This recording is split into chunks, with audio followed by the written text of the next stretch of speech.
Hello, aujourd'hui on se fait du guacamole pour garnir les tortillas de la semaine dernière. On reste au Mexique, enfin sans les piments de la version mexicaine. Une recette de base traditionnelle dans la vidéo, mais comme toujours, d'autres versions sont disponibles sur le site web dans la rubrique idée originale. Allez, c'est parti. Ingrédients et ustensiles pour 2 personnes. Pour le matériel indispensable, un petit saladier, ma planche et mon couteau d'office. Pour les ingrédients, avocat, tomates épinées, oignons rouges plus doux que le blanc, coriandre, jus de citron vert, sel et poivre du moulin. Voilà, tout est listé avec les quantités sous la vidéo. Préparation du guacamole. J'épluche l'oignon rouge, je le coupe en 2 et j'enlève le germe pour qu'il soit plus digeste et moins fort.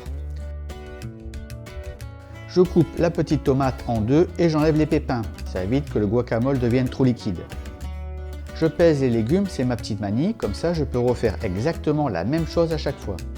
Je coupe l'avocat en 2 dans le sens de la longueur, je retire le noyau, puis je prélève la chair à la cuillère. Je la place immédiatement dans un saladier, mon coup habituel.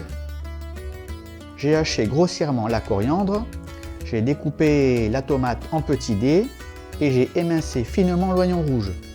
Ma chair d'avocat fait 170 g au total. On est prêt pour le mélange final. J'ajoute dans le saladier l'oignon émincé, les petits dés de la tomate épépinée et enfin la coriandre hachée. Je roule le citron vert sur ma planche pour augmenter le jus au pressage.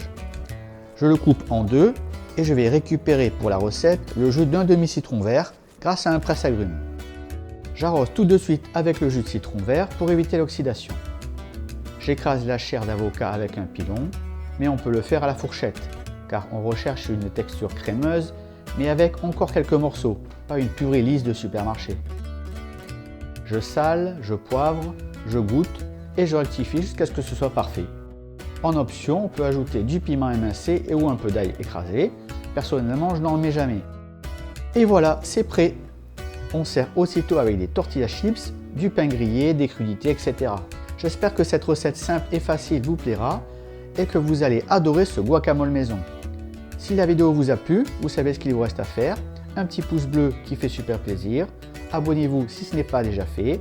Et surtout, activez la petite cloche pour ne rien rater des prochaines recettes gourmandes. Merci d'avoir cuisiné avec moi. On se retrouve très vite pour une nouvelle vidéo. À bientôt.